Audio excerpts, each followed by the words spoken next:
마음을 새롭게 함으로 잭프닌. 어떤 문제에 대해 또 그 문제의 해결책에 대해 우리가 하나님의 생각을 이해한다면 그건 멋진 일이지 않을까요?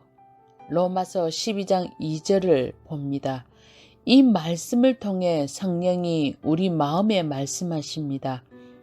하나님께서 여러분의 마음에 말씀하려 하실 때 우리는 조심해서 들어야 합니다. 로마서 12장 2절 말씀입니다. 너희는 이 세상을 본받지 말고 오직 마음을 새롭게 함으로 변화를 받아 하나님의 선하시고 기뻐하시고 온전하신 뜻이 무엇인지 분별하도록 하라. 여기에 보니까 하나님은 우리가 내적으로 변화를 받기 원하십니다. 우리 마음을 새롭게 함으로써요. 마음을 새롭게 함으로 앞서 공부했는데 하나님의 말씀과 성령이 어떻게 혼돈의 세상 위를 운행하시는지에 대해 창세기 1장에서 읽었습니다. 그 결과 그 혼돈의 상황에서부터 질서, 아름다움, 빛, 모든 선한 것이 생성됩니다. 1장을 끝까지 읽으면 26절에 하나님은 스스로 보시기에 좋았더라 말씀하십니다. 여러분이 이것이 하나님이 우리 삶에 이루기 원하시는 흐릿한 그림임을 아십니까?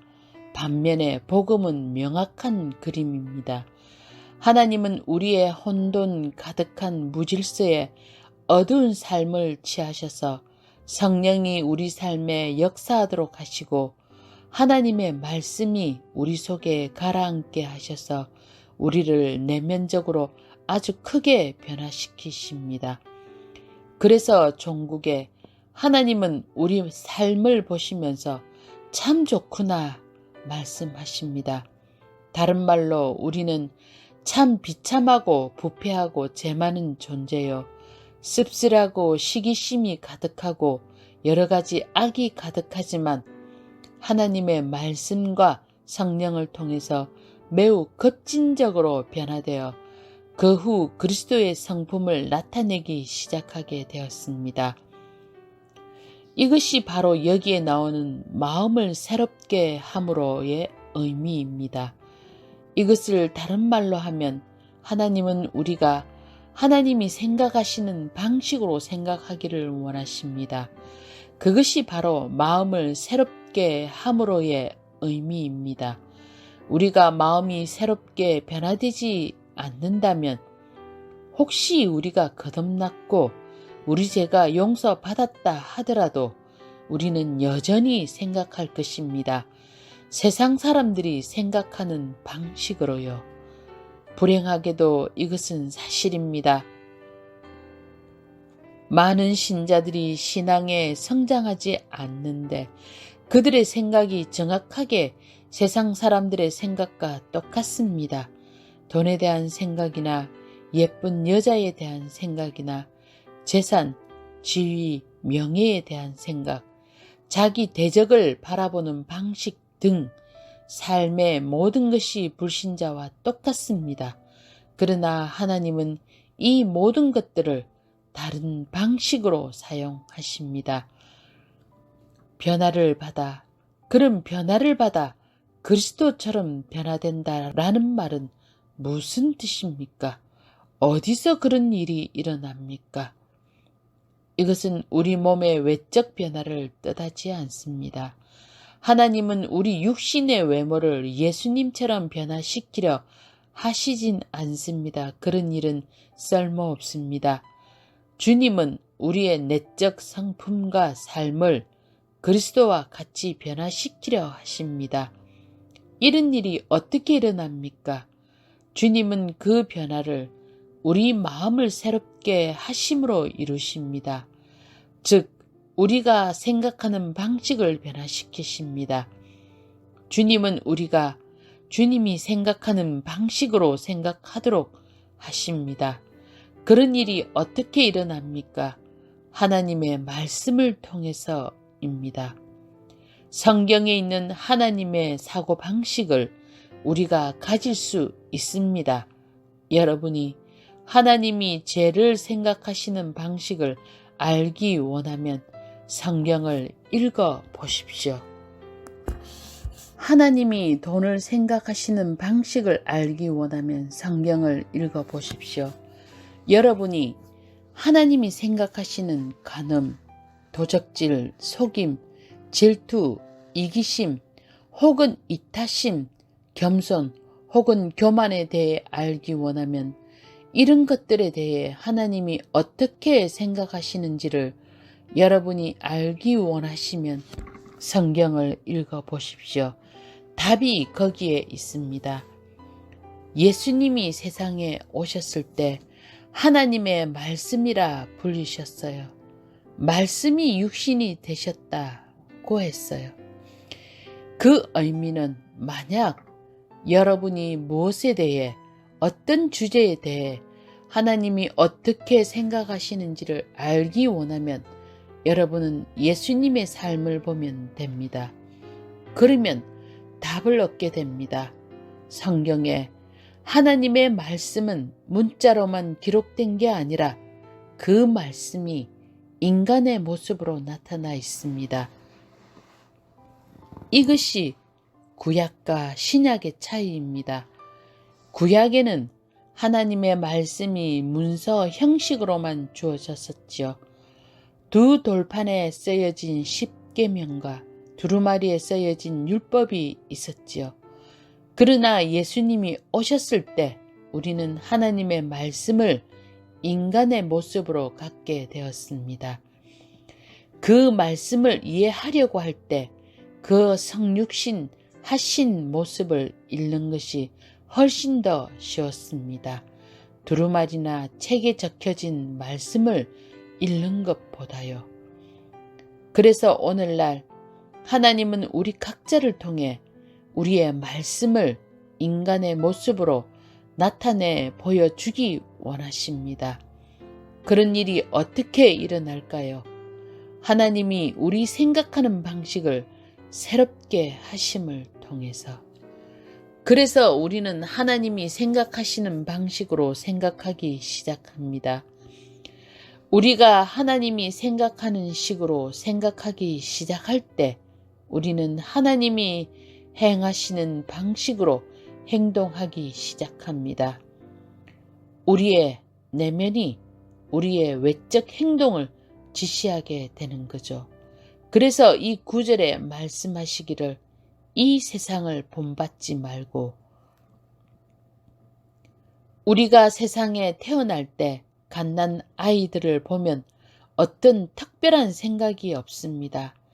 어린 아기들은 세상적 방식이 없습니다. 왜냐하면 세상적 방식으로 생각하지 않기 때문입니다.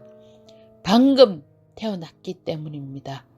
그러나 아기가 자라면서 그 본성이 발달하는데 아담으로부터 물려받은 악이 그의 본성을 타락시켜서 또한 주위 세상을 바라보면서 자라죠.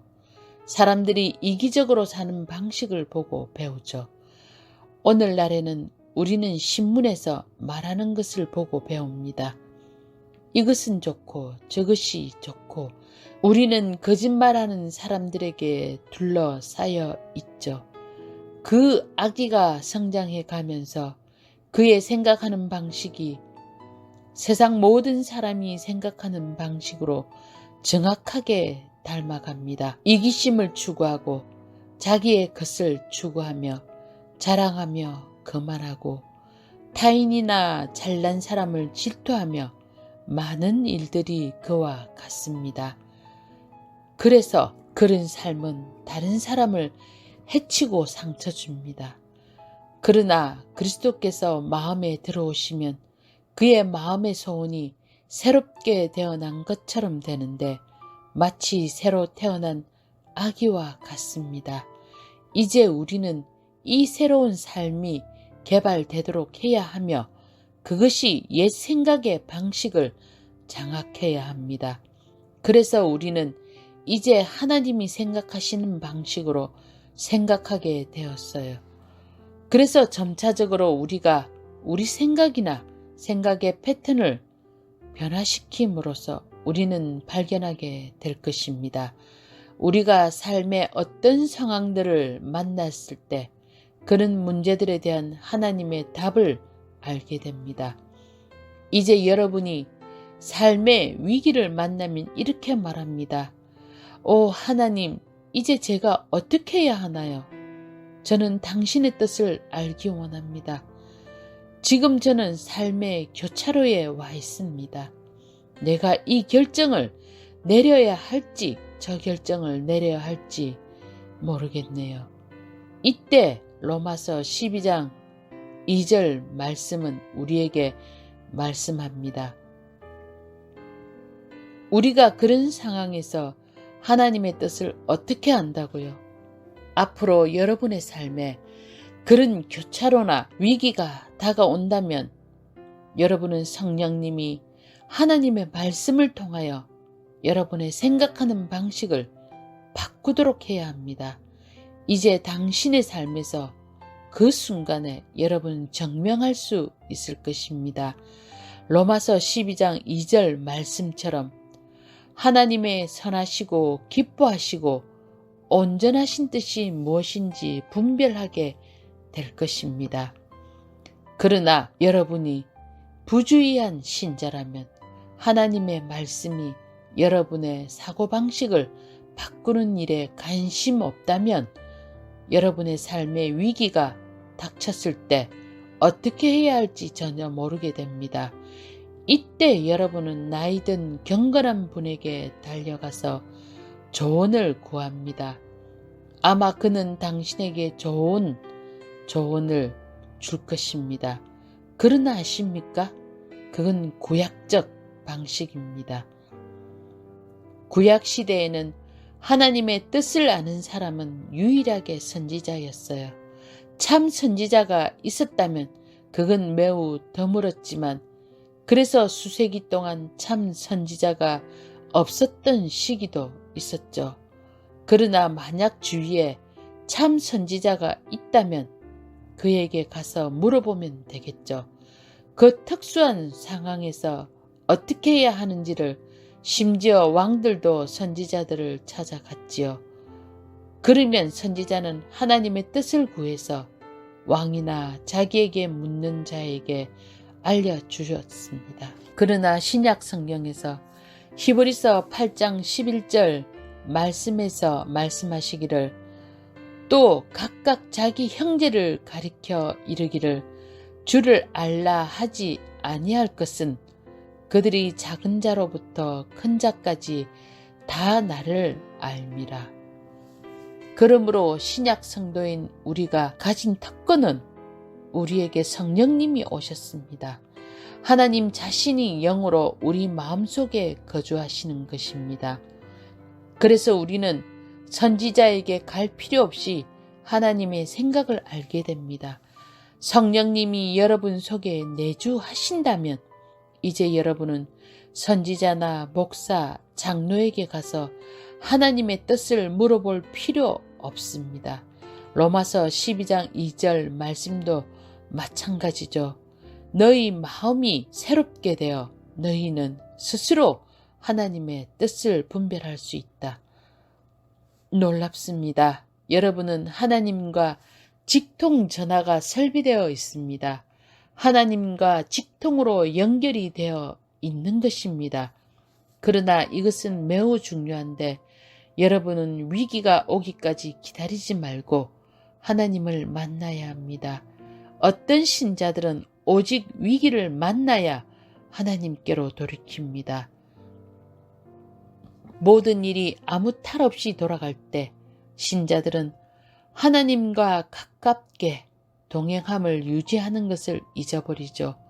그러다가 후에 위기가 다시 닥치면 그들은 하나님께로 돌이킵니다. 이런 신자들은 신앙이 성장하지 않습니다.